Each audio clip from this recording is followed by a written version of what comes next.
৬৭ লক্ষ টাকা। কম কথা না কিন্তু। কত?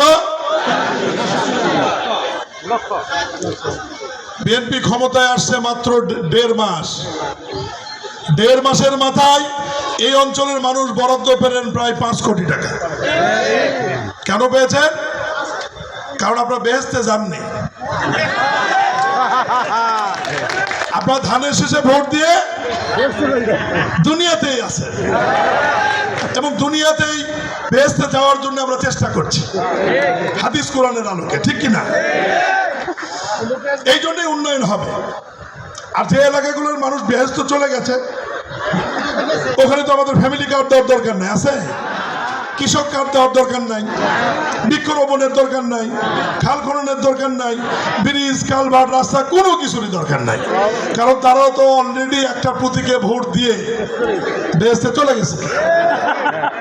কিন্তু দুর্ভাগ্য হচ্ছে আমাদের, আমরা যারা ধানের শেষে ভোট দিছি আমরা তো আর ভাই বেহেশতে যেতে পারিনি।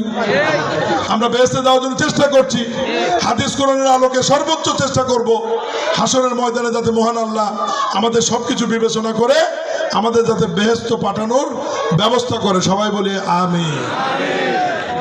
প্রিয় ভাইরা আমার এই বড় ভাইয়ের পরিবারের সাথে আমার অনেক পুরাতন পরিচয়।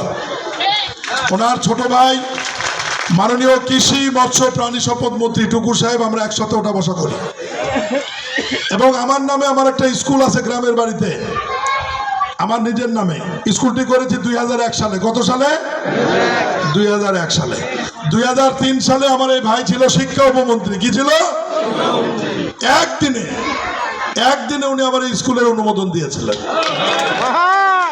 এই জন্য আমি আজকে আসছি যে বড় ভাইয়ের ওতে খালি খালি মুখেও গল্প করে লাভ নাই, একদম বরাদ্দর চিঠি হাতে দিয়ে আসবো আমি।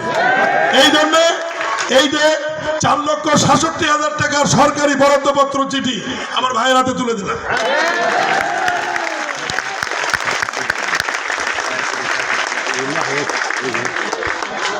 খুশি তো আপনারা? ভাই আপনি বসেন।